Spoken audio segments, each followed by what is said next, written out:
A country that has toppled so many governments in Africa, that has led so many coups in Africa and other parts of the world, a country that has killed so many of our leaders in Africa and other parts of the world,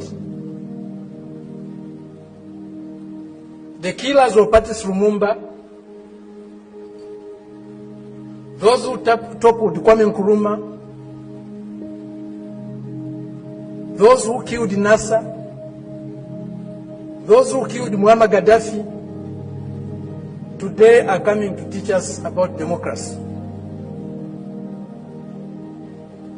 A country that has been built on brutal force, on enslavement of other human beings, on the humiliation of Africans, the exploitation of Africans, the plunder of Africa, today is coming to teach us about democracy. If you have no respect for the dignity of others, if you have no respect for the sovereignty of other countries, you cannot claim to be a champion of democracy. This video that I'm going to react today is from a politician from Zambia, Fred. He has lectured America on why they are lecturing us Africans issues about democracy. First of all, I want you to comment down there. Tell me, do you think what people say that Africa cannot do without foreign countries in terms of democracy? For example, during election, the foreign countries like USA must oversee our elections so that we can choose or we can have a perfect election. Do you think Africa cannot do without foreign countries in terms of democracy? Tell me in the comment section. Let's watch this video and then we go react on it as we do always. Comradely, respected comrades and friends, in a truly fair, free and peaceful world, democracy takes many forms of expression, not only one. I believe democracy is a government in which all the people participate, in which the interests of the people reign supreme, in which their country's sovereignty, their country's honor is at the top.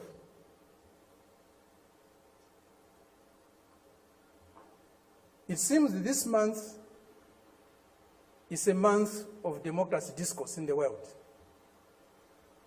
At the end of this month, there will be a conference in Lusaka, or a summit in Lusaka, Zambia, my country, led by the United States. They have come to Southern Africa to teach us democracy. A country that was opposed to our liberation,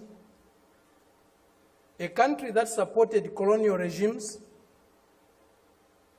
the apartheid regime in South Africa, the white racist minority regime in Zimbabwe, now Rhodesia, now Zimbabwe, the Portuguese colonial governments in Mozambique, in Angola, in Guinea-Bissau, and Cape Verde, today is coming to Africa to teach us about democracy. A country that has toppled so many governments in Africa, that has led so many coups in Africa and other parts of the world, a country that has killed so many of our leaders in Africa and other parts of the world, the killers of Patrice Lumumba, those who toppled Kwame Nkrumah, those who killed Nasser, those who killed Muammar Gaddafi, today are coming to teach us about democracy. A country that has been built on brutal force, on enslavement of other human beings, on the humiliation of Africans, the exploitation of Africans, the plunder of Africa, today is coming to teach us about democracy.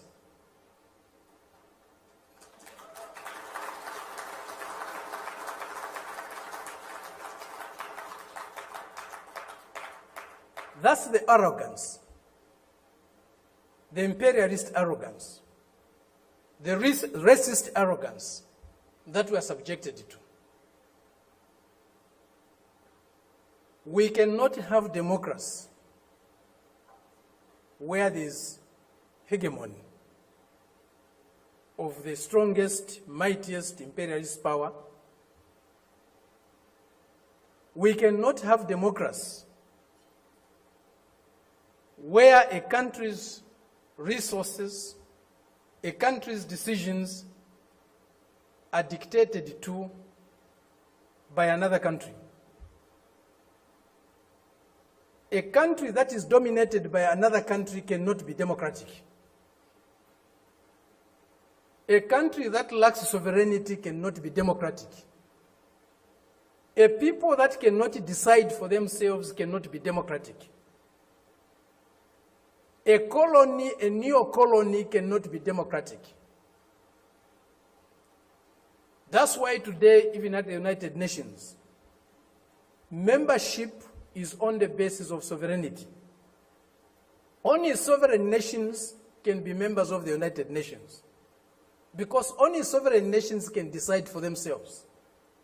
A colony cannot be a member of the United Nations. It's not by accident. It's not a mistake. If you have no respect for the dignity of others, if you have no respect for the sovereignty of other countries, you cannot claim to be a champion of democracy. They used to say, all roads lead to Rome. Today, we can confidently say, all roads to progress, all roads to what is better for humanity leads to Beijing.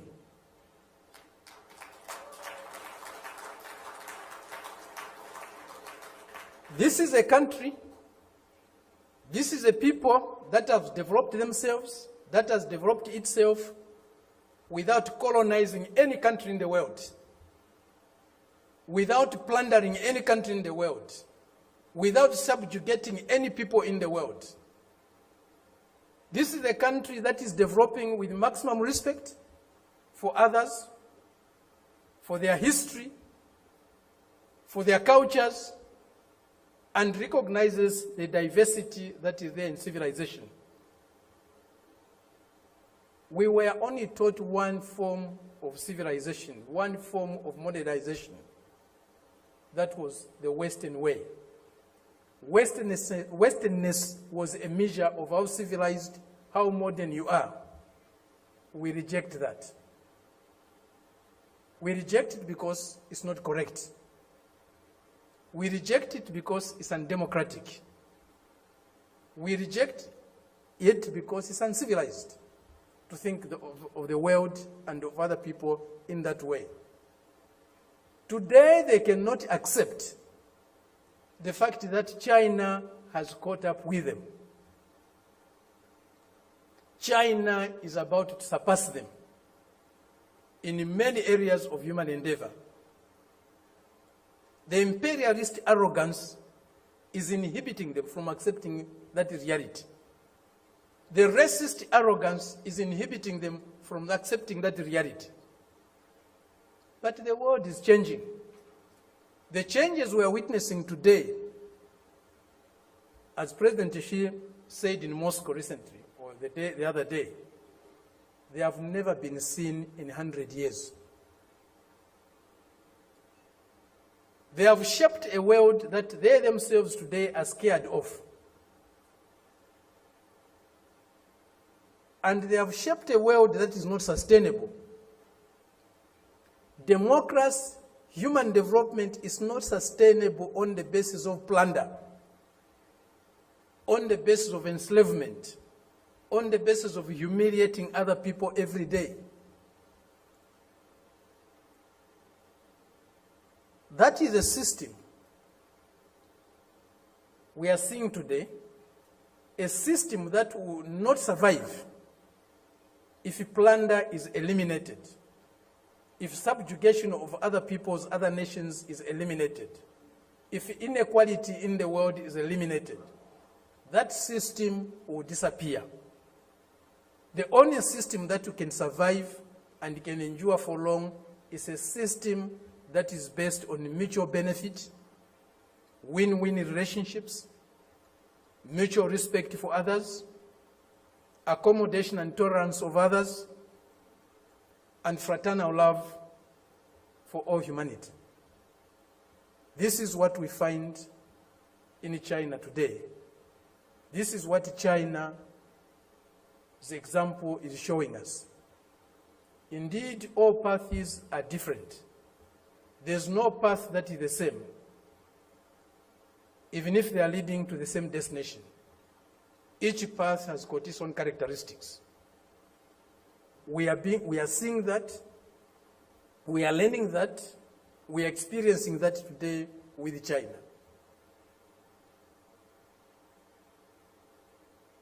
There are many things that need to be done to get the world that we want. A more just, a more fair, a more peaceful world is possible. But it won't drop from the skies. We have to struggle for it. And as Fidel said, if we struggle, we'll win. Thank you very much. This is Fred from Zambia. He has called upon USA for pretending to care about Africa, for pretending to care about the countries in Africa, for pretending to care about democracy or to know more about democracy in Africa, and yet they are the one who are creating chaos and left, right, center in terms of democracy and stability of a country. First of all, let us know what is democracy. Democracy is a form of government where people rule, and it has where people rule, okay? There are some key elements of democracy that make democracy strong or make it to be called democracy. First of all, we have something like free and fair election that are held regularly and by universal,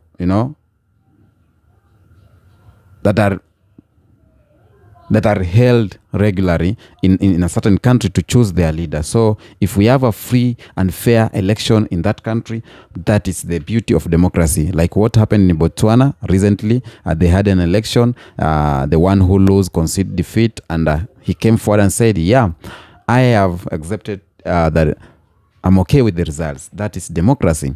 Another form of democracy is to respect the human rights and fundamental freedoms of people. This is all about human rights. When you respect the human rights of people in that country and their freedom, speech, and everything, that is democracy.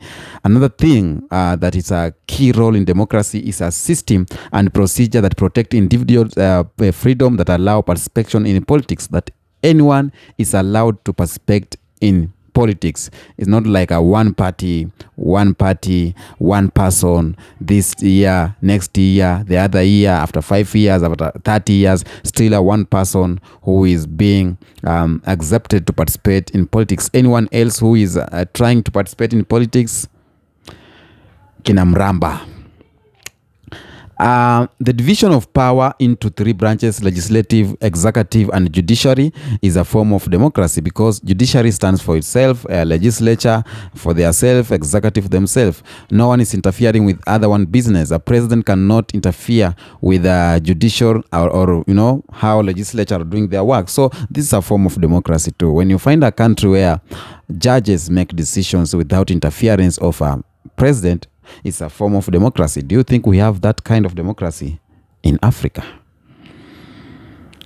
A system of political parties and organization, a country where accepts most or all political parties to participate free equally, it's a form of democracy that we call, we have something called transparency. That is openness and accountability in public administrations. that is democracy.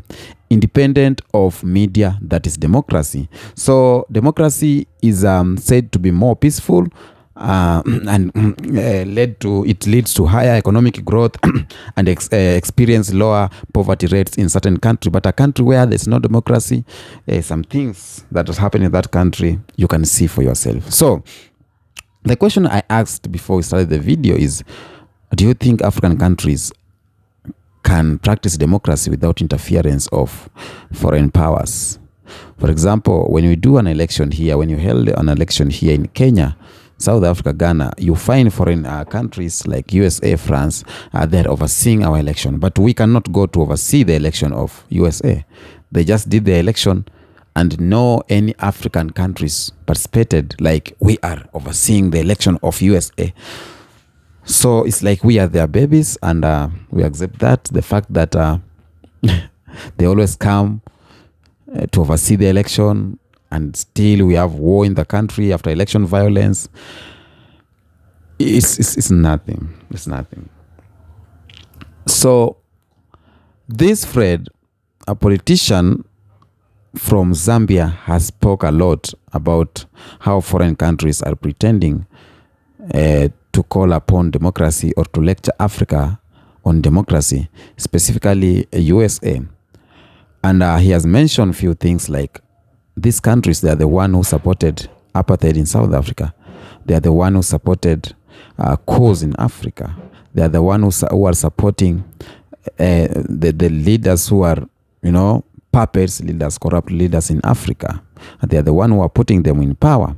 And yet they are lecturing us on this thing called democracy. What the hell? It's not that they want our states to be, that good. Personally, I see whatever they are trying to do is to make sure that their puppet is on the power. So when you are not choosing their puppet, they will say you are not democratic. When you are not choosing their puppet and war erupts, they will say that country is not democratic because a opposition leader have said no, and you know very well that we did not vote for this person. We did not vote for Tinubu. We did not vote for Ruto. How else or how is he a president of our country?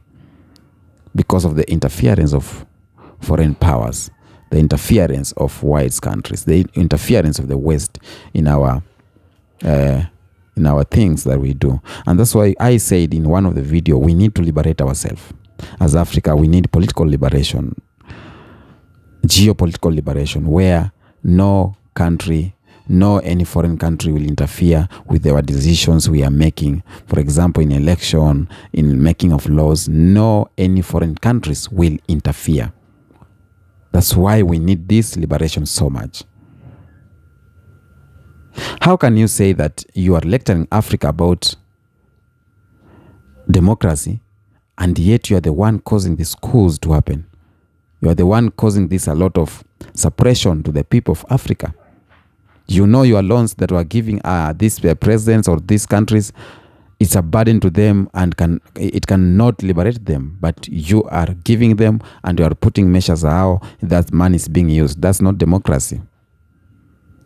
Democracy is not you supporting one party in a country. Democracy is not you causing wars so that you can exploit our resources. Democracy is not about you killing our leaders who they can liberate Africa. But when they see you are capable of liberating Africa and you have a say to the people of Africa, they terminate you. That's not democracy. Democracy is not supporting apartheid. Democracy is not exploiting our resources. Democracy is not fighting a brother over a brother. Using a black brother to fight a black brother. That's not democracy. But again, when I look from my side, do you think Africa can be perfect without any foreign interference? Because, for example, when you just leave a country like Kenya alone for them to make decisions, do you think President Ruto can, practice democracy? We have seen countries that are like are being war every time, because the president of the country has so much power, and he cannot leave the seat, and people are fighting. They want their own leader, and chaos left, right, center. I heard someone saying that these white people in our countries are helping us so much, because in a country where they have their interest, they will make sure that there's no war in that country. Or in a country where they have interest in it, they'll make sure that at least it's stable. But in a country where they just want to explore and not to invest, they'll make sure there is war in that country.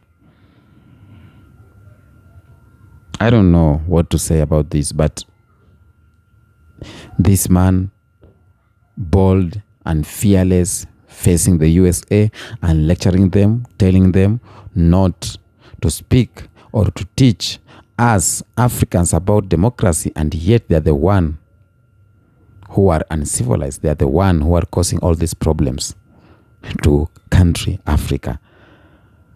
You see, Thomas Sankara, the presidents who have been terminated, the president who have been removed in power because they had a vision for Africa, and no one wants that vision to be actualized. No one wants that vision of Thomas Sankara to be presented to the people or to be brought to the ground. No one wants that vision of the president of Libya, the one whom they killed, to be actualized, because it will make Africa powerful, more powerful.